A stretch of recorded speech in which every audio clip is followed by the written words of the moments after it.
Hello, my name is Benjamin Hart. I'm an American attorney and the Managing Director of Integrity Legal here in Bangkok, Thailand. As the title of this video suggests, we're discussing citizenship by investment, so-called golden visas, and quote-unquote peak globalism. What are we talking about here? Well, I want to be clear. Globalism and globalization to me are two different things. And when I say they're two different things, I look at globalism as a kind of mindset that developed in the later 90s, coming up to call it 2019, 2020. I think the cutoff mark is probably somewhere around COVID, give or take a little bit. Call it 99 to 2019. And when I say globalism, it's a way of thinking. It's sort of a way of viewing the world as the world is largely transversible easily. You know, I've been watching this series 1883, which I find fascinating. I'm originally from Kansas, and I love the history of the pioneers. It's really weird to live there because you sort of live in this museum of, because all these people either passed through and went on, or they just lived and died there, and they're now not there, you know, but you're sort of living in what they build. It's sort of a weird thing. I'm sure Europeans will get this, like living in a museum. I'm sure Romans think, well, you know, we got all this around us, but it just is what it is.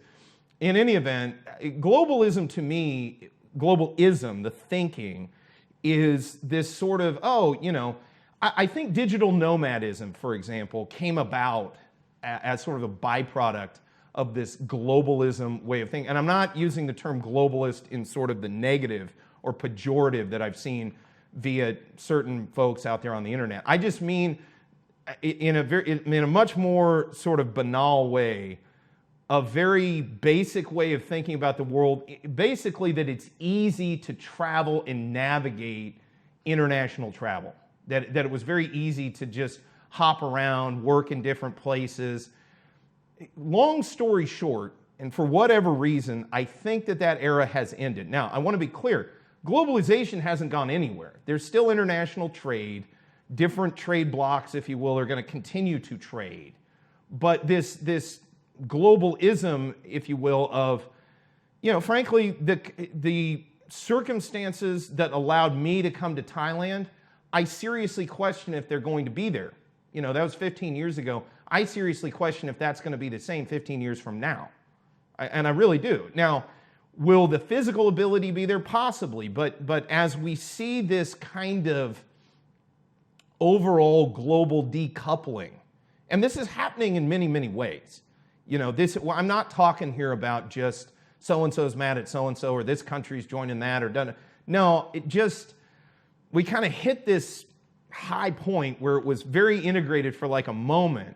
But the fact of the matter is, the global economy and the global geopolitics are such that it's so complex, it's just not going to stay that integrated forever, which brings me to quote-unquote citizenship by investment, as well as golden visa programs. I thought of making this video here recently. I was reading an article in Pattaya Mail. I'm not going to quote it here. We've discussed it previously. And in that article, they were discussing issues sort of about how, like, some of these golden visa providers, especially in Europe, are rescinding their programs. And this isn't uncommon. You know, citizenship by investment, depending on the country, comes and goes. Sometimes new governments come in, they don't like the program, they scrap it. You know, this happens. There's no doubt about this. But the point I'm trying to make here is, out here in Asia, as we're seeing sort of peak globalism having kind of, in my opinion, come and possibly gone. I think we're on the precipice of seeing. You know, I found myself saying to myself sort of during COVID that, wow, you know, America got a lot further away. And I didn't say farther, I meant further in matters of degree, not in matters of distance. Got a lot further away because it was just harder. There was so much more that had to be done. Now, in the aftermath of lockdowns and everything, we're in a situation where maybe it's not so difficult at this present moment. At this present moment, you know, let's be specific there. But one thing that I take away from all of this is, I am kind of the opinion that nation states, nations around the world, especially here in Asia, are either not going to get real warmed up to the notion of citizenship by investment, which has never been something that's real common here in Asia, and also the programs that are out there, I could see them, some of them at least, being rolled back, where it's either decided it's just sort of not worth it, or they're not attracting the people they want to attract. I can see problems arising this, and I think it had, you know, you read stuff, oh, it's transnational criminals, and well, what does that mean? You know, I'm always sort of taken aback when I read, well, you know, a lot of transnational criminals. Well, what do you mean transnational criminals? Has anybody been convicted? What are we talking about? You know, no, I think it more gets to the issue that, look, globalism, like peak globalism, and again, I'm not talking about this in a pejorative or negative sense, just the moment when the world was as interconnected as it could be and everybody was pretty well getting along and just doing business and trading, I think at least for a period of time we're looking at moving forward, that may not necessarily be the case. And I have a pretty good inclination to think that a lot of these citizenship by investment programs, golden visa programs and whatnot, are probably, especially here in Asia, which it was never a big thing, but I think even throughout the world, we could see this kind of rolling back. Now, that does not mean you can't expatriate.